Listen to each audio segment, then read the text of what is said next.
Mr. Russell Malone. Hello, Leroy. What's going on, man? Everything is good, man. Is it all good? Yeah, it's all good. Well, it's got to be, man. The sun's out, and today we're here in Monterey. You got a performance coming up this evening or this weekend? Playing tonight with Jerry Allen, Jason Moran, Christian Sands, Victor Lewis, and Derek Olaf. We're doing a tribute to Errol Garner. About, I guess, around a little over 50 years ago, he made a recording at Monterey called Concerts by the Sea. So we're playing that music.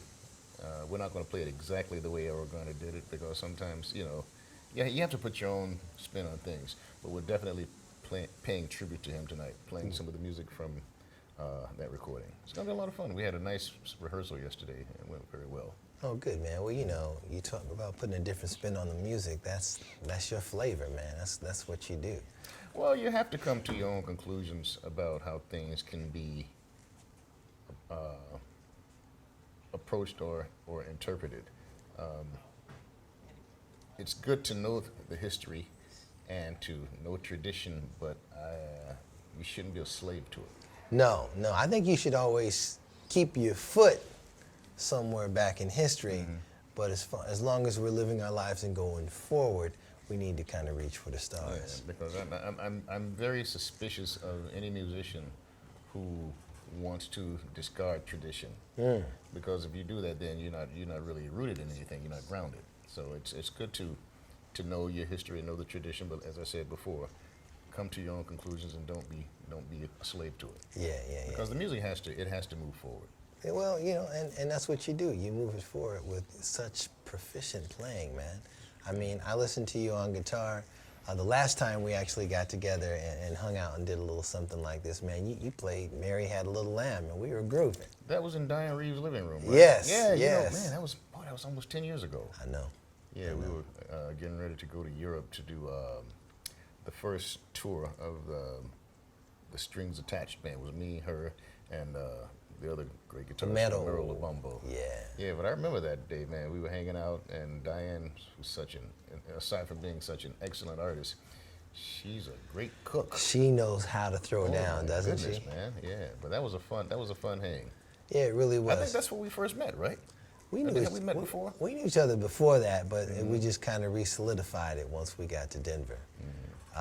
And the great thing about it was, like the first day, Diane was saying, let's not film this first day because, the guys and I are just warming up with this thing and we want to get it all together. But the day I was sitting next to my cameraman, Daniel, we were sitting there just like wanting to turn the camera on so bad because you guys were just coming up with some great improvisations, man. It was a lot of fun, man. You can get any group of musicians together if they have a certain level of professionalism and proficiency on the instruments. You can put them together and then have them trust each other, and man, the results are magical. I remember one time I was talking with the great bassist Ron Carter, who I play with a lot, and he was telling me about that band.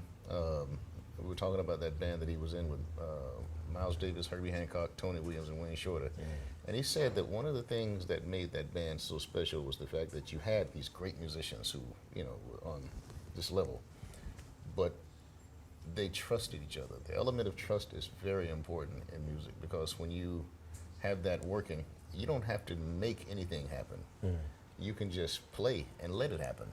And that's what happened with this group with Diane Reeves, myself, and Romero. And it can happen with any group. Yeah. Just trust and let the music take care of itself. Well, you the peach, man, the Georgia peach. I mean, that's kind of where it all started, I'm imagining, but it's blossomed into so much music. And I know you have a nice, you like to play around with the blues. Oh, I don't play around with the blues. I play the blues. Ooh, when I play the blues, I mean it because that's where I started, man. Playing the blues and playing in church. That's where and then plus those two styles are very similar. It's I could never understand why a lot of religious people turn their noses up at the blues because that's us. Yeah. That's our thing, and I play each one of them with conviction because I mean it. And I got really upset one time with a critic who reviewed my. I did a record some years ago called Live at Jazz Standard, Volume 1. There were 2 volumes. But on the first volume. On Max Jazz. Yes. I closed out the record with the blues, and it was it was called Malone Blues. And boy, we just went crazy. And so this guy, and I'll even call his name. His name was John McDonald, who I like. Okay. You know, he's a very intelligent guy, but he said some stupid crap when he when he reviewed the record. He made a comment about me play acting. And I'm like, wait a minute, how, well, first of all, you don't really know me that well. How are you going to come to that conclusion of me play acting when I play the blues? Because people have a certain perception of jazz artists, and they like to put us in boxes. Yeah. And he had a very limited view of me. So when I stepped outside of his comfort zone, I guess it made him feel uncomfortable, so he had to say something about me play acting. But I took offense to that because, you know, it's funny, man. A lot of people, they will, without talking to you, they will come to these conclusions about you, or maybe they may read up on something about you, or read up on something about a culture without having lived that culture or walked a mile in that person's shoes, and then all of a sudden they become an expert on who you are. They want to tell you who you are, and that really bugs me. I don't like that. Well, you know, it's also about the music too, because musicians approach it from this very open place that can start off here, but really end up anywhere. And I think the audience, we're going to talk about, you know, this cat who wrote about you, but the audience as well sometimes comes in with preconceived notions of the music. And I think it's up to us to erase those preconceived notions and give them new feelings about the music through the vibrations that are being played. You know, I think if they come with an open attitude towards this word we call jazz or blues, I'm doing the quotation marks because, you know, a lot of people like to put it in a box, but it's nothing that can fit inside this box. It's very open and free. And all you have to do is come to it open, and I think you'll enjoy yourself. I think so too. I agree with you. And something else that I've discovered since I've been out here playing music for a while is that a lot of people aren't as closed-minded as they think they are. You know, you give them something, because I mean, people are going to have preconceived ideas about you. I mean, that's why they come to hear you in the first place, because they heard something that they like. Right. And they get an idea of who you are. But once they come to see you play, if they're open, and you give them something that feels good and sounds good, hey man, I mean, you can take them on the trip that they will never forget. Yeah. And I love playing for the audience, man. I never play down to my audience. And when I play, I never go there with the attitude that well, you're beneath me, you don't have my knowledge, so I'm gonna be condescending towards you. I don't do that. I know a lot of musicians who do that, but I'm not one of those kinds of players. I like to engage the people and make them feel good. And if they come there and if they learn something, that's fine, but I'm not going there, I'm not making a conscious effort to educate or to teach anybody anything. I just want you to feel good. All right, so I would imagine there's a difference in playing with musicians than with playing with singers. Are they a part of a conglomerate? Are they out front and you're shaping things around them? What do you do when you in both of those environments? Well, I love playing with singers, and I've played with a few of them. Quite a few, actually. Quite a few. When you play with a singer, when I play with a singer, it's very important to remember who the main who's the main focus. Two things: the singer and the song. It's the main focus. When I'm accompanying a singer, I don't get too harmonically adventurous. I mean, if they specifically want that, I will give it to them. But as a rule, I try to keep things fairly simple, and I don't get too busy behind them. I never, if I'm setting up an intro, I never state the melody of the song. You don't want to give it away too soon. So, and I never make my intros too long. And just keep it simple. And I think that's one of the reasons why I was able to have successful relationships with singers, with Diana Krall, Diane Reeves, Harry Connick Jr., and Gladys Knight. I got to work with her. I got to play with Aretha Franklin. So it's been great, man. I don't take any of that for granted. Yeah, I know But you you do. just have to, put your ego on the back burner, because it's like you go to a museum and you see a painting, right? You see this beautiful painting, but then you see the frame. My job is to be the frame. Now, the frame is not supposed to be so elaborate till it takes away from the painting.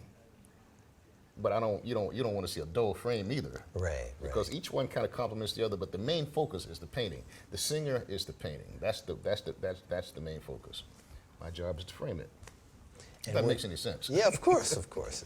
And when you are leading your own band and playing with your own music, maybe some of your own compositions, what are some of the thoughts that go into your head? What's your thought process for composing new music? Man, some people can sit down and write a song just like that. I'm not one of those kinds of guys. It varies. Sometimes I will hear a melody. Sometimes the harmonies may come first, but and I'll just I'll play around with it and just see how it develops over time. But for me, a strong melody is very important, because I don't. If you check out any of my compositions, I don't write a lot of tunes that have intricate melodies that you can't sing. I think the only tune I ever wrote like that was there's a tune of mine on a record called Playground. I wrote this tune called Sugar Buzz. It's got this angular, boppish kind of melody, and it was fun to do. That was more for the for the musicians. But a lot of my songs are fairly simple. Like on my latest record, I have a new record out now called Love Looks Good on You. And Thank you. Mm-hmm. Yes, thank you. Yeah. So, and the title track, it's a very simple melody, and people can sing. And people say, "Man, does that tune have lyrics?" And that's a compliment when they say, "Man, your song sounds so good. It should have lyrics," because that's what I'm going for. I want something that's gonna stick here and stick here. Yeah. But environment also has a major influence on how I hear, because living in New Jersey, I might, in that area, the New York, New Jersey area, I hear things that are, I guess you could call it intricate. It's more intricate. But then when I'm down in Georgia, visiting my mom, hanging out in the environment that I grew up in, things are a little more simple. A lot of the music that I wrote on that recording, Sweet Georgia Peach, I was home visiting my mom when a lot of those tunes came into my head.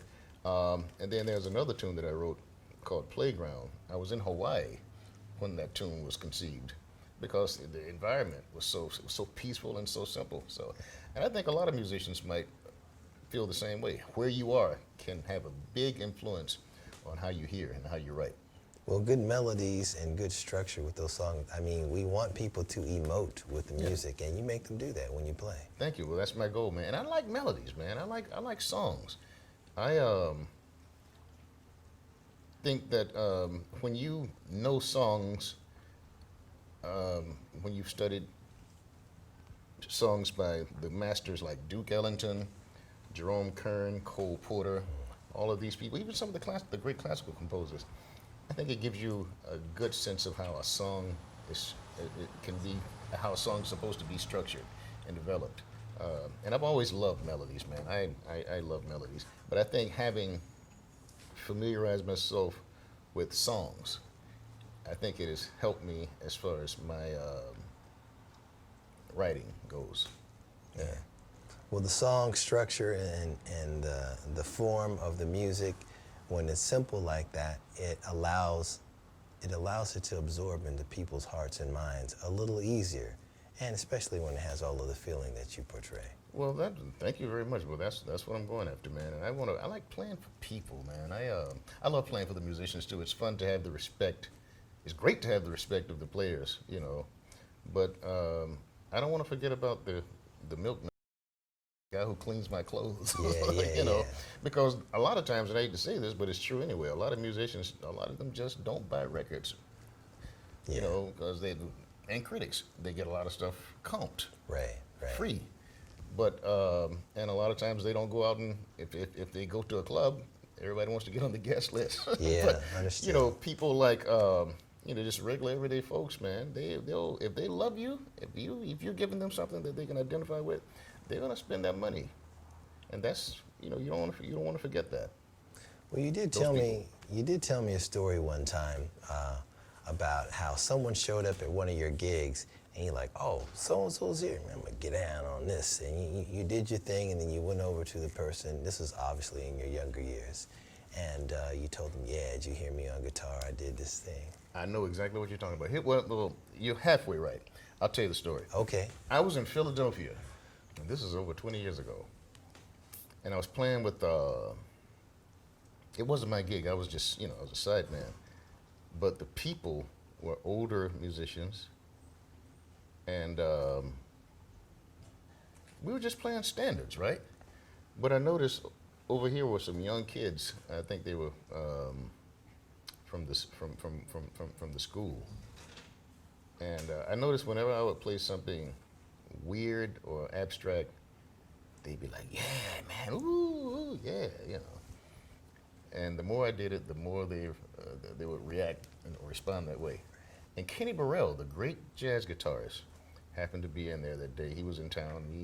He heard that I was going to be playing over there at this spot, so he came in to check out the music.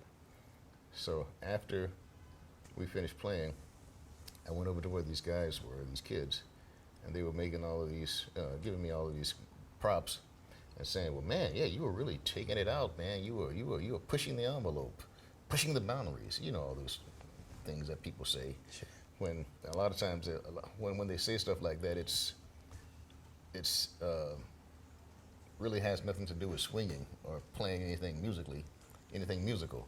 But so I'm not feeling good about what I played. So I walked over to Kenny Burrell, and we talked for a minute. And I said, "Hey, man, did you hear you hear what I'm working on?" I can't believe I had the nerve to say that to Kenny Burrell. And I'm, sticking my chest out, expecting to get a pat on the back, and he gave me a foot in the behind instead. And he told me, he said, "Look, we all know you can play. You don't have to try to prove anything to anybody. What you played up there might have worked well in another context, but," he said, "look, first of all, check out the people that you're playing with. And look at the people in the room that you're playing for. That what you played didn't work here." And he said something that I never forgot, and I pass this on to younger players. He said that you have to allow yourself to be vulnerable. It takes vulnerability to play what the music calls for. It takes courage to do that. Because a lot of times when you have a lot of musicians, they have all of this technical facility and this virtuosity, that can get in the way of the music. All of this skill can get in the way of the music, and you've heard it. You've been listening for a long time. Of course. And it made so much sense, man. And when he said that, it's like, this old man is absolutely right. So, now when I play, man, I'm not really like this. I was talking about this new record that I have out.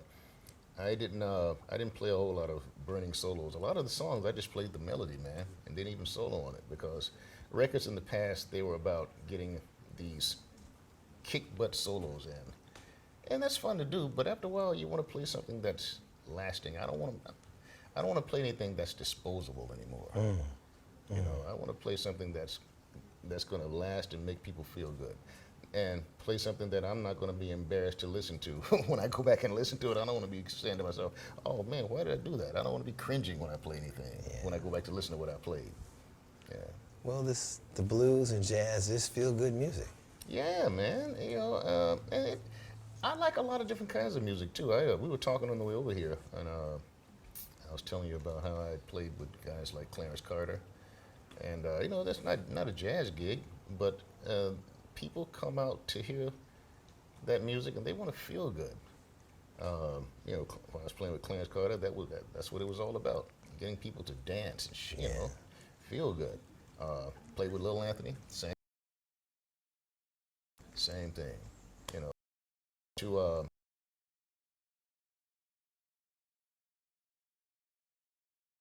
certain people that I have.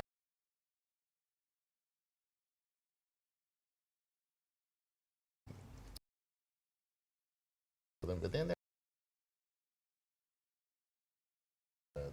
Errol Garner, Yeah. him, Wes Montgomery, Cannonball Adderley, certain periods of Miles Davis, Lester Young, Jimmy Smith.